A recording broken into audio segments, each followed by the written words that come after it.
नमस्कार दोस्तों। आज मैं आपको लंका दहन की कहानी बता रही हूँ। लंका दहन की कहानी हिंदू पौराणिक कथा रामायण के समय की है, जब भगवान विष्णु जी ने पृथ्वी पर इंसानों को लंकापति रावण नाम के राक्षस के आतंक से बचाने के लिए श्री राम के रूप में अवतार लिया। रामायण में एक कांड है युद्ध कांड। इस कांड को लंका कांड भी कहा जाता है। लंका दहन की कहानी इसी कांड में दर्शाई गई है। जब भगवान राम के सबसे बड़े भक्त हनुमान जी माता सीता की खोज के लिए लंका गए और वहां माता सीता की भेंट के बाद में उन्होंने लंका का दहन कर दिया। एक बार भगवान राम अपनी पत्नी सीता और अपने छोटे भाई लक्ष्मण के साथ वन में जीवन व्यतीत कर रहे थे। तभी लंकापति रावण ने उनकी पत्नी सीता का हरण कर लिया। भगवान राम और उनके भाई लक्ष्मण माता सीता की खोज के लिए दर दर भटक रहे थे।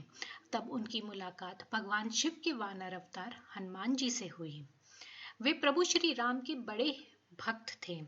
श्री राम ने हनुमान जी को सीता हरण के बारे में बताया।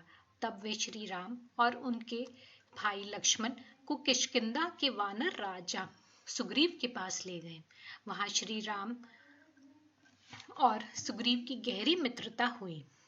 सुग्रीव ने अपने भाई बाली के बारे में श्री राम को बताया, जिसने सुग्रीव के राज्य और उनकी पत्नी उनसे छीन लिया था। वह बहुत ही बलशाली था। तब श्री राम ने बाली का वध कर सुग्रीव को उनका राज्य और उनकी पत्नी को सम्मान सहित सौंपा। उसके बाद सुग्रीव ने श्री राम से माता सीता को खोजने में मदद करने का वादा किया। माता सीता की खोज करते करते वे सभी समुद्र के तट पर पहुंच गए। वहां उन्होंने देखा कि दूर दूर तक सिर्फ समुद्र ही नजर आ रहा है। ऐसे में तो माता सीता की खोज कैसे होगी। तभी हनुमान जी ने श्री राम से कहा, प्रभु, मुझे भगवान ब्रह्मा द्वारा कुछ ऐसी शक्तियां प्राप्त हुई है जिससे मैं हवाई रास्ते से समुद्र की दूसरी ओर जाकर माता सीता का पता लगा सकता हूँ। तब श्री राम ने हनुमान जी को अंगूठी देते हुए कहा, हनुमान, यह अंगूठी तुम उनसे देना और कहना कि वे जल्द ही लंका पहुंच जाएंगे और उन्हें रावण के बंधन से मुक्त कर देंगे। यह कहकर श्री राम ने हनुमान जी को लंका जाने की आज्ञा दी और वह लंका की ओर चल दिए। इसी बीच उन्हें 3 राक्षसियों का सामना करना पड़ा, जिन्हें रावण ने तैनात किया था। उनसे युद्ध कर उनका वध किया और वह लंका पहुंच गए। हनुमान जी लंका पहुंचकर माता सीता की तलाश करने लगे और तलाश करते करते वे अशोक वाटिका पहुंचे।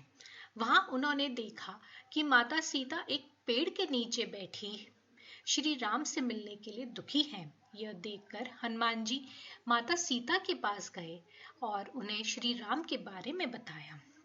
प्रभु श्री राम के बारे में बताते हुए माता सीता को श्री राम की अंगूठी दी और कहा, श्री राम यहाँ से मुक्त कराने के लिए जल्द ही आएंगे। तब माता सीता ने चूड़ामणि हनुमान जी को देते हुए कहा, यह श्री राम को दे देना और उनसे कहना कि सीता प्रतीक्षा कर रही है। यह सब होने के बाद हनुमान जी ने सीता से कहा, मुझे बहुत भूख लगी है, क्या मैं इस वाटिका में लगे फल खा सकता हूँ? माता सीता ने उन्हें आज्ञा दी।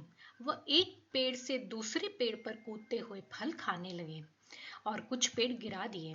यह देखकर वहां देखभाल करने वाले योद्धा उनको पकड़ने के लिए भागे, लेकिन हनुमान जी ने उन्हें भी नहीं छोड़ा। कुछ को मार डाला, कुछ को घायल कर दिया। इस तरह उनकी पूरी अशोक वाटिका उजाड़ दी।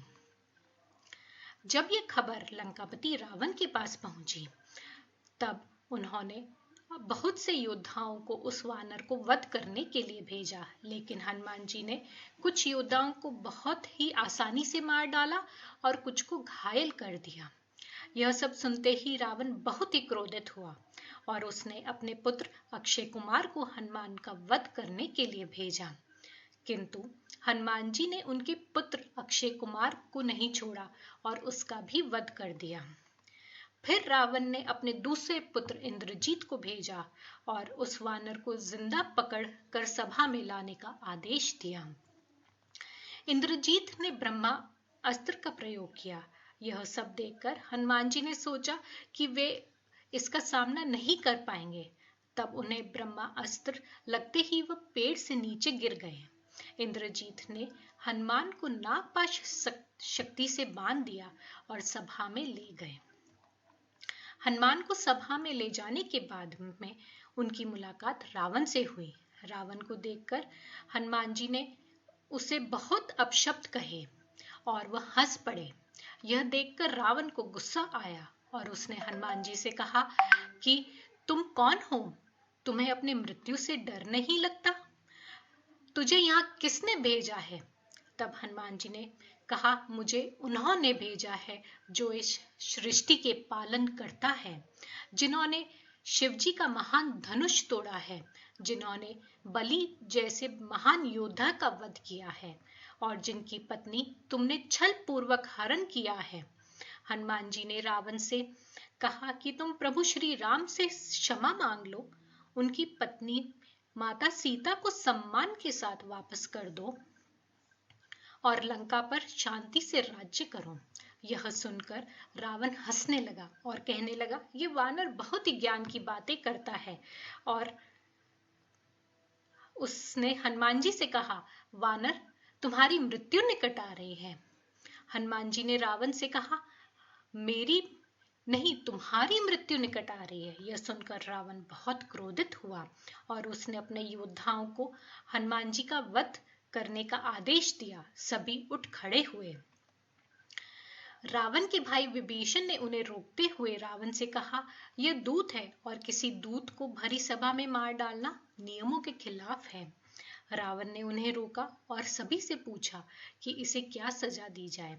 उनमें से एक योद्धा ने कहा, वानरों को अपनी पूंछ बहुत प्यारी होती है, क्यों न हम इसकी पूंछ पर कपड़ा लपेटकर तेल डालकर आग लगा दी जाए। रावण ने हनुमान की पूंछ पर आग लगाने का आदेश दिया। हनुमान की पूंछ पर कपड़ा लपेटा जाने लगा, किंतु उनकी पूंछ लंबी होती चली गई। राज्य का सारा तेल और सारा कपड़ा उनकी पूंछ में लग गया। फिर जैसे तैसे उनकी पूंछ में आग लगा दी और उन्हें छोड़ दिया। हनुमान जी की पूंछ में आग लगते ही उन्होंने एक महल से दूसरे महल कूदते हुए पूरी लंका में आग लगा दी। सिर्फ एक विभीषण का महल छोड़कर उन्होंने पूरी लंका को जला दिया, जिससे पूरा नगर जलकर राख हो गया।